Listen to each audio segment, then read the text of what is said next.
आज या ठिकाणी जिल्हा परिषद कार्यालयाबाहेर आमरण उपोषण होतं आणि ते आमरण उपोषण सुरुवात केली आणि विरोधकांनी एक वेगळी चाल खेळली।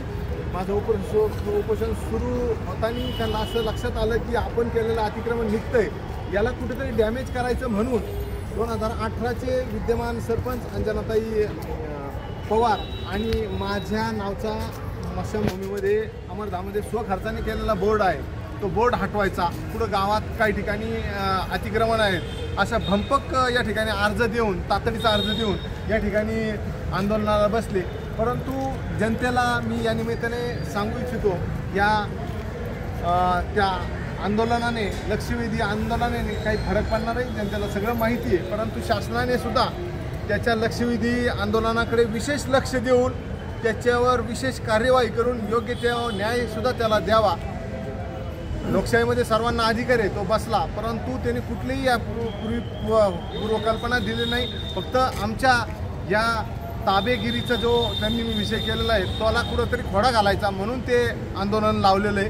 त्याच्यामुळं दूध का दूध आणि पाणी का पाणी लवकरच होईल आणि प्रशासकीय अधिकाऱ्यांना विनंती आहे त्यांच्या लक्षवेधी आंदोलन जे आहे त्याच्यात सर्व कार्यवाही करावी आणि त्याचा त्यांना न्याय द्यावा। सर, पण तिथं मंडपात तर कोण नाही, त्यांनी काय उपोषण सोडलं का काय?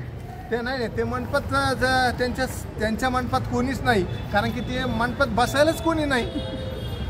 तुम्ही पाहू शकता त्या ठिकाणी मंडपाला कोणी माणूस सुद्धा नाही तिथं। आमच्या याच्यात पाहू शकता, आमचा अलीकडचा मंडप आहे आणि पलीकडचा मंडप त्यांचा आहे।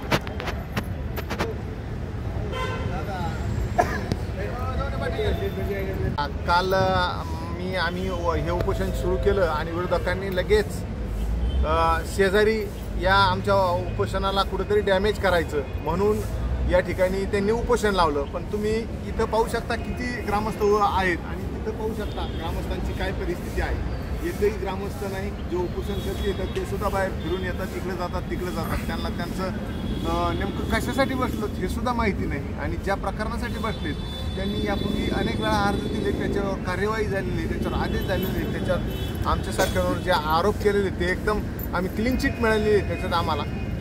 त्याच्यामुळं ते एकदम भंपक अर्ज आहेत। त्याच्यामुळं शासनाने त्यांच्यावर सुद्धा त्यांच्या लक्षवेधी आंदोलनाकडे लक्ष देऊन योग्य ती कार्यवाही करावी।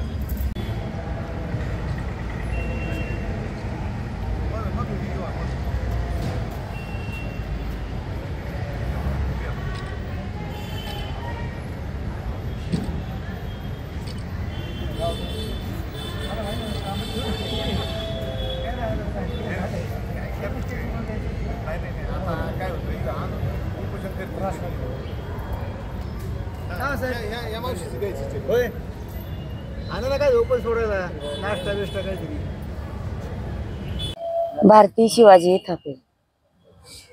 शिवाजी थापे हां, ते मी बांधकाम जे केलं ना तर माझे कॉलम त्यांनी पाडले आणि रात्री बी कावणूक त्यांनी ते डबर आणून टाकले माझ्या पुढं। त्यांनी पत्र्याचं शेड मारलं, म्हणाय गेलं तर त्या बाया त्यांनी मला धमकी दिली। मी 2 दिवस काय दरवाजा उघडला नाही, त्यांनी ती मारले धमकी दिल्याच्या पुढं आणि माझं दुकान पण बंद पडलं ते आडवा असल्यामुळं। कुठे तुमचं दुकान? तिथंच आहे आतमध्येच, ट्रेनलाच आहे माझा प्लॉट। कुठे तुमचं दुकान कुठे तुमचं? चिचुंडी पाटील साईनगर किराणा दुकान। काय म्हणणं काय तुमचं आता? काय नाही, आम्हाला जे त्यांनी आडवं पाडलंय ना त्यांनी सगळ्यांना, ते आम्हाला तेवढं त्यांनी काढून द्या, बस रस्ता मोकळा करून द्यावा।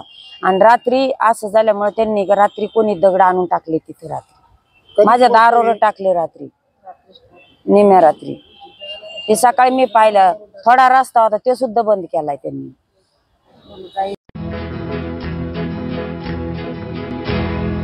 मौज मजा मस्ती मध्ये रमते मन, निसर्गात नंदनवन साई बन। मौज मजा मस्ती मध्ये रमते मन, निसर्गात नंदनवन साई बना, साई बना. सुटेचा आनंद लुटू झाडी हिरवीगार, प्राणी पक्षी कारंजे धबधब्यांची धार. ला ला ला ला ला ला ला ला ला ला ला ला ला ला ला. विरंगुळा विसाव्याचे बेतू क्षण, मौज मजा मस्ती मध्ये रमते मन. निसर्गात नंदनवन साई बना, साई बना. टेन्शन पासून राहू दूर, आनंद घेऊ पुरेपूर. हुरडा पार्टी वनभूषण या वैशिष्ट्यांसह अल्पावधीत लोकप्रिय झालेलं पर्यटन स्थळ साईबन.